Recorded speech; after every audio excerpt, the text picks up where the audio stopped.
Good morning student, welcome to physics class. This video is related to 12th English medium student. ये 12th English medium वालों के लिए video है.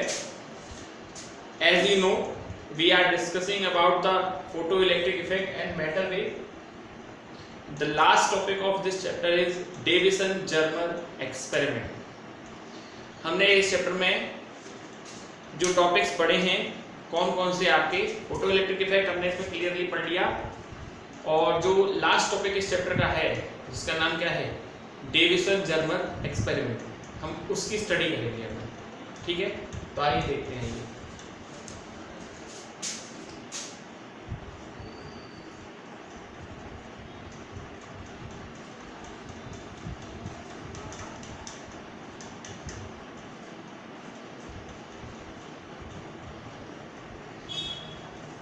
ये देखिए, दो साइंटिस्ट थे, डेविसन और जर्मर. ये जो एक्सपेरिमेंट है, एक्चुअलिटी में ये एक्सपेरिमेंट में हम ये बात प्रूव करेंगे कि इलेक्ट्रॉन का वेव और पार्टिकल दोनों तरह का नेचर होता है. डेविसन-जर्मर एक्सपेरिमेंट में हम इस बात को प्रूव करेंगे कि इलेक्ट्रॉन का वेव और पार्टिकल दोनों तरह का नेचर होता है. ठीक है, और ये हो गया एक तरह से कि डुअल नेचर होता है. और ये एक्सपेरिमेंट जो है डेविसन-जर्मर एक्सपेरिमेंट, ये वाइडली जो यूज किया जाता है वो यही बात प्रूव करने के लिए यूज किया गया है कि डुअल नेचर होता है. एक बार बोर्ड एग्जाम में एक क्वेश्चन आया था, what is the main object of deviation-Germer experiment. Deviation-Germer experiment का मेन ऑब्जेक्ट क्या है? तो डेविसन-जर्मर एक्सपेरिमेंट का मेन ऑब्जेक्ट है डी ब्रॉगली की हाइपोथेसिस को एक्सपेरिमेंटली एक्सप्लेन करना. तो you can say that deviation-Germer experiment is an experimental explanation of de Broglie. ये डी ब्रॉगली की हाइपोथेसिस का एक्सपेरिमेंटल एक्सप्लेनेशन भी है. इसमें तीन पार्ट होते हैं. पहला है इलेक्ट्रॉन गन, दूसरा है निकेल क्रिस्टल Ni क्रिस्टल, और तीसरा है आयोनाइजेशन चेंबर. तीन पार्ट कौन कौन से हैं? सबसे पहला इसमें है इलेक्ट्रॉन गन, दूसरा है इसमें Ni क्रिस्टल, और तीसरा है इसमें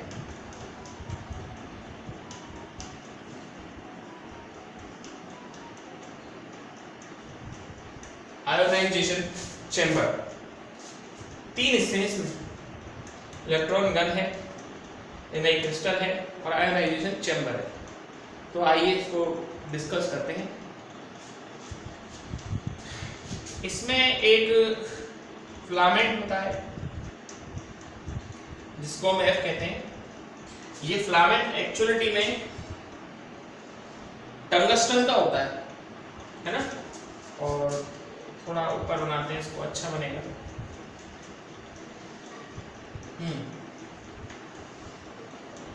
इसमें एक फिलामेंट F है जो किसका बना हुआ है? टंगस्टन का बना हुआ है. हम जैसे ही इसको हीट करते हैं, यानी कि थर्मो आयनिक एमिशन होता है इसमें, जैसे हम इसको लो टेंशन से एक ऐसी वोल्टेज पोटेंशियल से इसको जोड़ते हैं जिसका, ऐसी बैटरी से इसको जोड़ते हैं जिसका पोटेंशियल ज़्यादा नहीं होता है. अगर पोटेंशियल ज़्यादा नहीं होता है तो उसको अपन बोलते हैं लो टेंशन, और अगर पोटेंशियल ज़्यादा होता है तो उसको अपन बोलते हैं हाई टेंशन. तो ये आपका एक टंगस्टन का फिलामेंट है, इसे F लिखते हैं.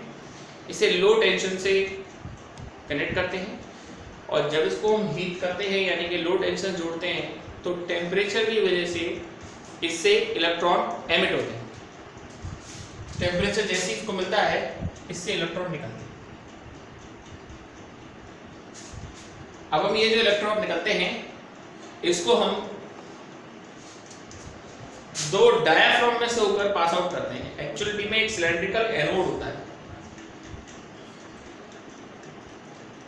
जिससे इलेक्ट्रॉन निकलते हैं, वो हिस्सा कैथोड होता है. क्यों? क्योंकि इलेक्ट्रॉन नेगेटिवली चार्ज होते हैं. अब इसको हम एक सिलेंड्रिकल एनोड में से होकर निकालते हैं. ये आपका सिलिंड्रिकल एनोड है और इस सिलिंड्रिकल एनोड में दो इस तरह से डायाफ्राम होते हैं। डायाफ्राम क्या होता है एक्चुअलिटी में? डायाफ्राम एक फाइन होल सा होता है। अब ये जो इलेक्ट्रॉन निकले, अब ये इलेक्ट्रॉन लो टेंशन पे, ये हाई टेंशन पे थे और एनोड है। ये क्या करता है एक्चुअलिटी में? इलेक्ट्रॉनों को अट्रैक्ट करता है, खींचता है।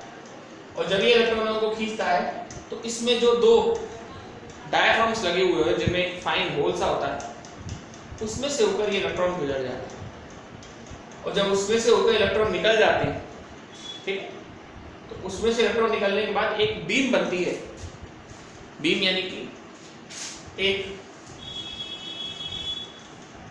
एक तरह से एक्सेलरेटेड इलेक्ट्रॉनों की एक रे जाती है, एक बीम जाती है, तो इसको अपन बोलते हैं बीम ऑफ इलेक्ट्रॉन। क्या कहते हैं इसको अपन? Beam of electron.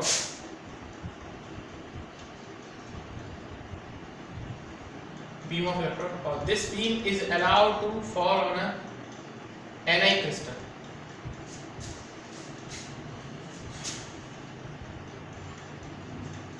एक बार दोबारा समझिएगा, ये फिलामेंट F है जिसको हम लो टेंशन से कनेक्ट करते हैं।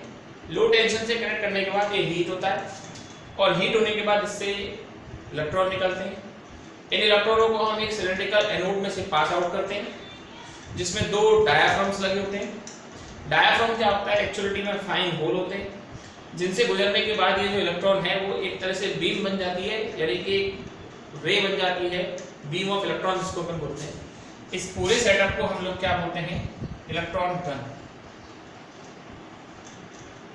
ये कोई आपकी वैसी मशीन गन टाइप थोड़ी है कि इससे फायर करेंगे इलेक्ट्रॉन निकलेंगे।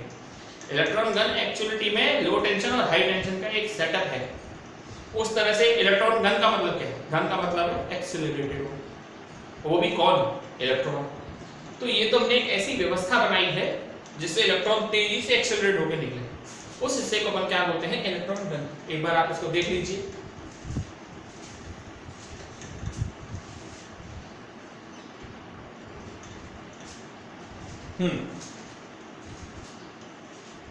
जैसा कि आपसे कहा गया कि अब इस बीम को allow to fall on Ni crystal. ये बीम जो है वो आपकी Ni क्रिस्टल पर गिरती है।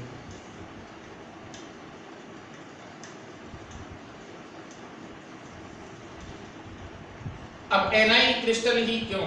कोई और क्यों नहीं? Ni क्रिस्टल ही क्यों? किसी और कोई और क्रिस्टल क्यों नहीं लिया गया? देखिए सुनिए, Ni क्रिस्टल जो है इसके मॉलिक्यूल के बीच का डिस्टेंस 2.15 एंगस्ट्रॉम होता है। कितना होता है? 2.15 एंगस्ट्रॉम।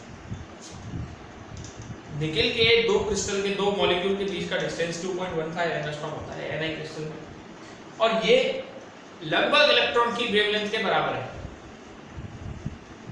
तो इलेक्ट्रॉन की वेवलेंथ के बराबर होने की वजह से अगर ऐसा हो जाता है कि अपर्चर का या ऑब्स्टेकल का साइज इलेक्ट्रॉन वेवलेंथ के बराबर हो तो उसका डिफ्रैक्शन हो जाता है। तो इसका डिफ्रैक्शन हो जाता है, यहां से ये बीम आपकी डिफ्रैक्टेड हो जाती है।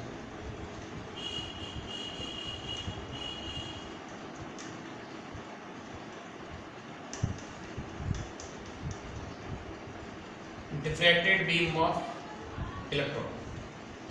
ये डिफ्रैक्शन क्या है? देखिए, जिस तरह से रिफ्लेक्शन होता है, रिफ्रैक्शन होता है, इंटरफेरेंस होता है, उसी तरह का एक फिनोमिना डिफ्रैक्शन भी है।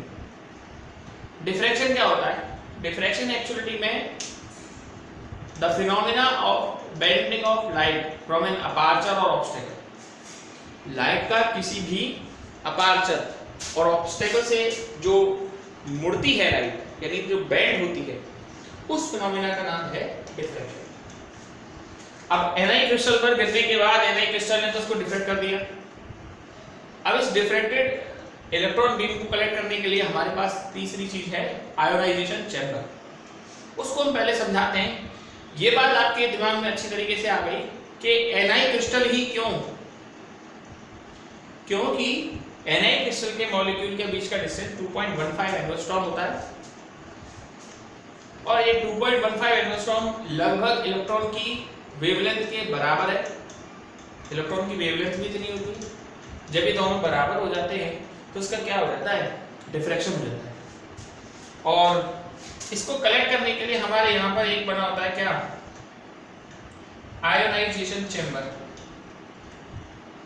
आयोनाइजेशन चेंबर एक्चुअली में जो बीम डिफ्रैक्ट हुई है, यानी कि जो इसके अंदर आई और तरह तरह जगह जगह फैल गई, उसको कलेक्ट करने का एक सिस्टम है आयोनाइजेशन चेंबर। ये जो डिफ्रैक्टेड इलेक्ट्रॉन बीम आई है उसको ये कलेक्ट करना चाहते हैं।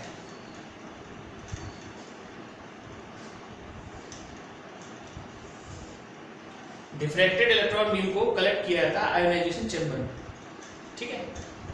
आयोनाइजेशन चेंबर में नॉन इंटरैक्टेड गैसेस भरी होती है। इसको बच्चे गलत समझ जाते हैं, सर ऐसी गैस जो इंटरैक्ट नहीं करती, वो नहीं बेटा, non interacted with each other, जैसे CO2 और SO2। अगर किसी चेंबर में आप CO2 और SO2 दोनों भर दें तो ये CO2 और SO2 आपस में रिएक्ट नहीं करेंगे। आयोनाइजेशन चेंबर में आपस में इंटरेक्शन ना करने वाली गैसेस फिल्ड होती हैं, उनको अपन नॉन इंटरैक्टेड गैसेस कहते हैं, ठीक है। और ये जो आयोनाइजेशन चेंबर होता है ये आपका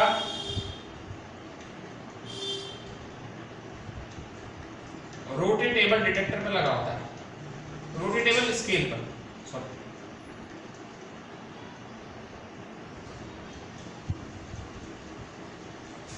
रोटेटेबल स्केल ये प्रोटेक्टर होता है। ये एक्चुअलिटी में कितने एंगल से डिफ्रैक्शन हुआ है उसको मेजर करेगा।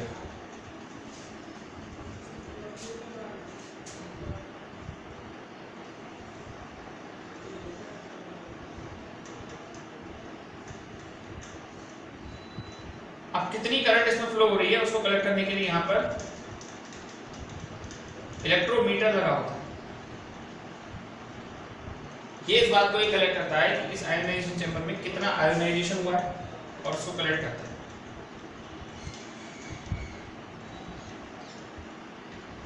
Ionisation chamber. इलेक्ट्रोमीटर क्या होता है? इलेक्ट्रोमीटर एक्चुअलिटी में एक बहुत स्मॉल स्केल का गैल्वेनोमीटर होता है, उसी को अपन क्या कह देते हैं, इलेक्ट्रोमीटर कह देते हैं। जितना यहाँ पर आयोनाइजेशन होगा उसको कलेक्ट करने के लिए यहाँ पर ये इलेक्ट्रोमीटर की व्यवस्था बनाई हुई है। और इलेक्ट्रोमीटर का दूसरा जो एंड है वो ग्राउंड कर देते हैं, हम लोग ग्राउंड से कनेक्ट कर देते हैं। तो ये सिस्टम है पूरा आपका, फिलामेंट है, इलेक्ट्रॉन गन है, एनाइड क्रिस्टल है और इलेक्ट्रोमीटर। और ये जो सारा सेटअप है ना, एक वैक्यूम के चैम्बर में बंद होता है। क्यों? नहीं तो ये इलेक्ट्रॉन जो, अगर हम इसको खुले में छोड़ दें तो ये जो इलेक्ट्रॉन डिफ्रैक्टेड होके आए हैं, ये डिफ्रैक्टेड इलेक्ट्रॉन बीम जो है ये रास्ते में जितनी भी एयर होगी उसके साथ क्या कर जाएगी, इंटरेक्ट कर जाएगी और उसका क्या कर देगी, ये आयोनाइजेशन कर देगी, ठीक है ना। तो ये आपका सेटअप है, आप इसको एक बार और ढंग से देख लीजिए पूरे को।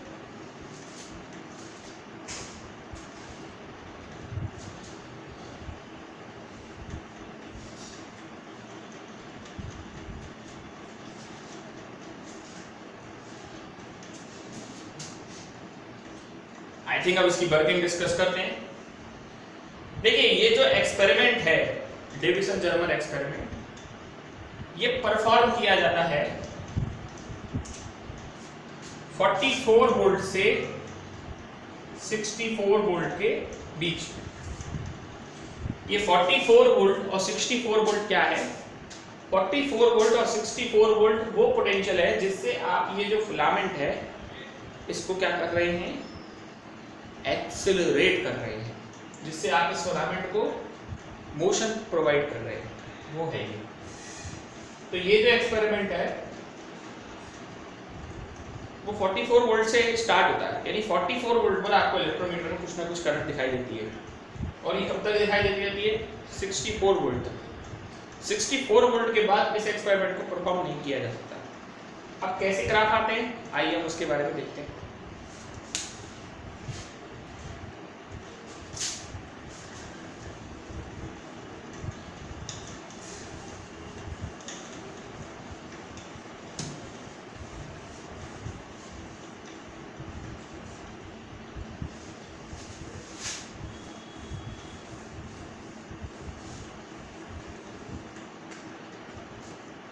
देखिए हम इसमें यहां ग्राफ बनाते हैं। एक्चुअली में direction of diffracted electron beam और पोटेंशियल बी के बीच में, ये 44 वोल्ट के लिए ऐसा ग्राफ आएगा। अगर आप 54 वोल्ट के लिए बनाओगे ऐसा ग्राफ आएगा और इसके लिए एंगल आएगा आपका 50 डिग्री। और अगर हम 64 वोल्ट के लिए बनाएंगे, 64 वोल्ट के लिए ऐसा आएगा। ग्राफ से आपको देखने में पता चल रहा है कि 54 वोल्ट पर, वैसे आप इसे एक्सपेरिमेंटली कैसे ऑब्जर्व करते हैं, इलेक्ट्रोमीटर में सबसे ज्यादा करंट कब होती है, जब पोटेंशियल आपका 54 वोल्ट होता है। जब पोटेंशियल आपका 54 वोल्ट होता है तो उस समय इलेक्ट्रोमीटर में सबसे ज्यादा करंट फ्लो करती है। और जब इलेक्ट्रोमीटर में सबसे ज्यादा करंट फ्लो करती है तो उस समय आपका डिफ्रैक्शन एंगल भी कितना होता है, 50 डिग्री होता है। ये पीक है 54 वोल्ट, ठीक है। हम पीक के लिए डिस्कस करते हैं। तो 54 वोल्ट पर एक्सेलरेट होने वाले इलेक्ट्रॉन की वेवलेंथ निकालते हैं। हमने आपको बता चुके हैं de Broglie wavelength of electron. आपको इस एक्सपेरिमेंट में प्रूफ क्या करना है? इस एक्सपेरिमेंट में आपको ये प्रूफ करना है कि इलेक्ट्रॉन का वेव और पार्टिकल दोनों तरह का नेचर होता है, यही बात प्रूफ करनी है। तो सबसे पहले हम डी ब्रॉगली वेवलेंथ निकालते हैं।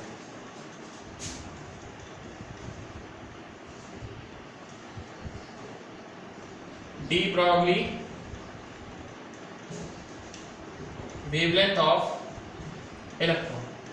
तो इलेक्ट्रॉन की डी ब्रॉगली वेवलेंथ कितनी होती है, आप पढ़ चुके हैं, lambda equals to 12.27 upon under root V angstrom में। और वी आपको पता है कि 54 वोल्ट आपकी वो पोटेंशियल है जब इलेक्ट्रोमीटर में सबसे ज्यादा करंट फ्लो कर रहा है। तो यानी आप बी की जगह पे आप 54 वोल्ट लेंगे तो लैम्डा बराबर 12.27 अपॉन अंडर रूट 54।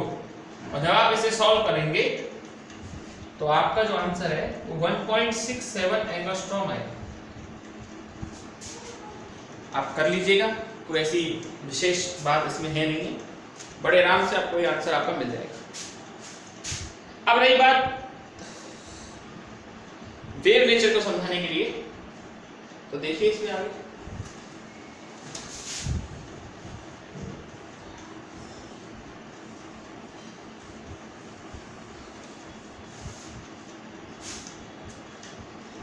एक साइंटिस्ट ने ब्रेग, तो ब्रेग में एक इक्वेशन दी थी, एक्चुअली में इसको हम निकाल भी सकते हैं। और ब्रेग इक्वेशन होती है d sin थीटा बराबर n लैम्डा। d क्या है, ये डिफ्रैक्शन के लिए भी कंडीशन है। d है निकेल क्रिस्टल के दो मॉलिक्यूल के बीच का डिस्टेंस, जो आपने देखा था कितना था, 2.15 एंगस्ट्रॉम। और थीटा आपका है 50 डिग्री। और आप फर्स्ट ऑर्डर के लिए डिस्कस करते हैं तो n बराबर क्या होगा, 1। आप सब वैल्यू रख दीजिए, 2.15 sine 50 degree equals to lambda, n दिए के बनाएगा लैम्डा आ जाएगा। तो 2.15 साइन 50 की वैल्यू कितनी हो जाएगी, 0.766 इक्वल्स टू लैम्डा। और जब इसे सॉल्व करेंगे तो लैम्डा बराबर आएगा 1.65 एंगस्ट्रॉम। ये वैल्यू है, ये sin 50 की वैल्यू होती है 0.766। आप कर सकते हैं कैलकुलेटरली करके देख लीजिए। तो पार्टिकल थ्योरी स्टडी कर रहे थे तो 1.67 मिला, और वेव नेचर स्टडी कर रहे हैं तो 1.65 मिला। क्या ये दोनों लगभग बराबर नहीं है? बिल्कुल बराबर है। पार्टिकल थ्योरी से आपने ये प्रूव किया कि 1.67 एंगस्ट्रॉम वेवलेंथ होती है किसकी? इलेक्ट्रॉन की। और वेव थ्योरी से आपने ये बात सिद्ध की कि 1.65 एंगस्ट्रॉम होती है, और दोनों आपस में क्या है? बराबर है। तो इसका मतलब क्या हुआ? इसका मतलब बहुत सीधा सा है कि इलेक्ट्रॉन का वेव नेचर भी हुआ और पार्टिकल नेचर भी हुआ। तो ये प्रूफ है डी ब्रोगली। जब इलेक्ट्रॉन का वेव नेचर भी है, पार्टिकल नेचर भी है, तो डुअल नेचर हो गया कि नहीं हो गया? और यही बात बता रहा था वो कि भाई देखो डुअल नेचर होता है, और इसी ने उसने ये बात भी प्रूव कर दी थी कि डुअल नेचर के हिसाब से डुअल नेचर तो होता ही है। साथ के साथ आपको ये बात भी उसने बता दी थी कि डी ब्रोगली का ये एक तरह से एक्सपेरिमेंटल एक्सप्लेनेशन भी, ठीक है। तो ये आपका पूरा डी ब्रोगली का ड्यूबिंग-जर्मर का एक एक्सपेरिमेंट है। थ्योरेटिकली ये चैप्टर आपका फिनिश हो गया। थ्योरी वाइज अब इसमें ऐसा कुछ बाकी नहीं है जो हम कराएं आपको, ठीक है ना। तो थ्योरी वाइज में कुछ ऐसा कुछ बचा नहीं, थ्योरेटिकली बहुत इजीली आपको सॉल्व हो गया। अब हम जो एक आध न्यूमेरिकल डिस्कस करते हैं इसका।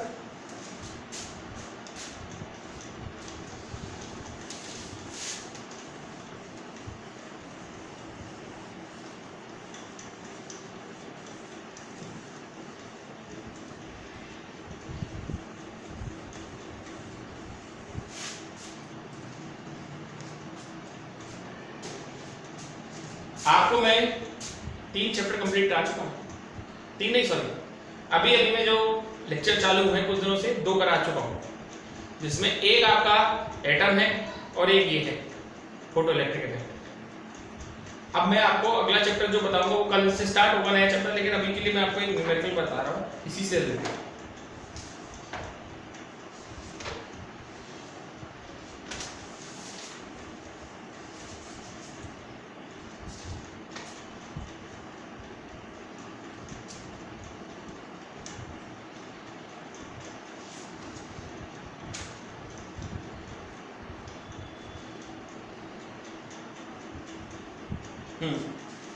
है तो ये डी ब्रोगली का क्वेश्चन अच्छा क्वेश्चन है। ये आपका मल्टीपल चॉइस क्वेश्चन है, एमसीक्यू है। एमसीक्यू मतलब आपको जो ये क्वेश्चन है इसके आपको 4 ऑप्शन दिए जाएंगे, आपको उसमें से सही करेक्ट वन चूज करना है। देखिए क्वेश्चन है, if an electron have 10 electron volt kinetic energy, then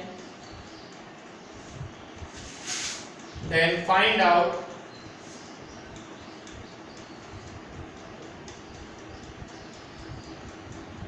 de Broglie wavelength.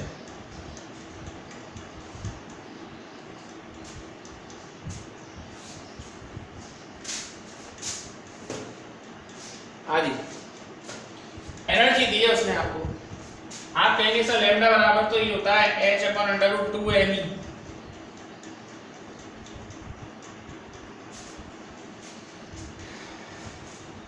बहुत लंबी कैलकुलेशन हो जाएगी, कहां तक सॉल्व करोगे आप? कहोगे सर ये फॉर्मूला तो लगेगा ही नहीं, 12.27/√v ये तो लगेगा ही नहीं। कहेंगे सर ये वाला लगेगा। भाई एनर्जी दी है, काइनेटिक एनर्जी दी है, तो आप तो कहेंगे ना सर यही लगेगा। बस मैं आपको बताऊं ये वाला नहीं लगेगा, ये लगेगा। कंफ्यूज सर एनर्जी दी है आप वोल्ट कैसे लगा सकते हो? तो क्या हुआ, आप जानते तो हैं एनर्जी कितनी होती है, काइनेटिक एनर्जी होता है क्यू बी। इलेक्ट्रॉन पे चार्ज कितना होता है ई बी, और ये दिया है आपको 10 इलेक्ट्रॉन वोल्ट, तो ई से ई कैंसिल हो जाएगा, तो पोटेंशियल कितना आया 10 वोल्ट। तो हम यहाँ पोटेंशियल में 10 रख सकते हैं, और 10 रख के इसको सीधे ही हम इसको सॉल्व कर सकते हैं। एंगस्ट्रॉम में आपका आंसर होगा तो लैम्डा बराबर आएगा 12.27 अपॉन √10। √10 की वैल्यू 3 पॉइंट समथिंग कुछ आएगी। और जैसा कि मैं बता रहा हूँ उसमें जो ऑप्शंस दिए हुए हैं उनके थे, एक तो देखिए 10 एंगस्ट्रॉम है, एक 12.27 है, एक 0.10, एक 3.9 है। तो ऑब्वियस बात है 3.9 ही इसका आंसर होगा, 3.9 एंगस्ट्रॉम। तो आया आपको समझ में? मतलब सोच से परे है, जो हम सोच रहे हैं ना उसे थोड़ा सा डिफर है। देखिए ये जो मैंने आज आपको पढ़ाया है डेविसन-जर्मर एक्सपेरिमेंट, ये 3 नंबर का क्वेश्चन बनता है बनने को, बट ये आता नहीं है पेपर में। कारण सिर्फ इतना है कि ये चैप्टर ही 4 नंबर का है। अब जब ये चैप्टर ही 4 नंबर का है तो उसमें से क्या बड़ा क्वेश्चन दे दें? तो उसमें से बड़ा क्वेश्चन देने की कोशिश नहीं करते हम। इसके पार्ट्स हैं तो पार्ट्स बाई पार्ट्स, छोटा छोटा टॉपिक हम इसमें देने की कोशिश करते हैं कि छोटे छोटे पार्ट्स पे आपको बेस इसमें क्वेश्चन मिल जाए। जैसे एनआई क्रिस्टल का क्या वर्क है, या डेविसन-जर्मर का जो एक्सपेरिमेंट है वो क्या समझाना चाह रहा है, तो हम इसमें इसी चीज को डिस्कस करते हैं। छोटे छोटे क्वेश्चन से ही ये एक बड़ा चैप्टर बनता है। तो आज के लिए बहुत है। आज का जो हमारा वीडियो है वो लास्ट है और आज का फिनिश हो गया अपना सिलेबस का, ये वाला चैप्टर अपना खत्म हो चुका है। अब जो नेक्स्ट लेक्चर होगा उस पर नया चैप्टर स्टार्ट करेंगे, यानी कल जो हमारा लेक्चर होगा उस पर एक नया चैप्टर स्टार्ट करेंगे। नए चैप्टर को नए तरीके से पढ़ने की कोशिश कीजिएगा और जितना अब तक आपको पढ़ाया है उससे रिलेटेड मैंने नोट्स पोस्ट किए हैं और सारे नोट्स आपको अवेलेबल हैं। अगर नोट्स आपको नहीं मिलते हैं तो आप सर से कंसल्ट कीजिए। मैंने हर एक वीडियो जो पढ़ाया है उससे रिलेटेड नोट्स आपको सेंड किए हैं। आज भी जो आपने पढ़ा है इस पर बेस जो नोट्स हैं वो मैं आपको सेंड कर दूंगा। तो मेरी तरफ से ये चैप्टर फुलफिल है, कंप्लीट है। आप इसे देखिए, वीडियो को कई बार देखा कीजिए। बहुत कम इंटरेस्ट ले रहे हैं ऑनलाइन क्लासेस में, वो सही नहीं है। आप थोड़ा सा, हम बहुत मेहनत कर रहे हैं, आप थोड़ा बहुत वीडियो को देखते रहिए। स्थितियां सामान्य होने में पता नहीं कितना समय लगेगा, इसलिए आप थोड़ा थोड़ा अपना टच बनाए रखें, ज़्यादा से ज़्यादा कंटेंट को देखने की कोशिश किया कीजिए। Okay, that's all for today.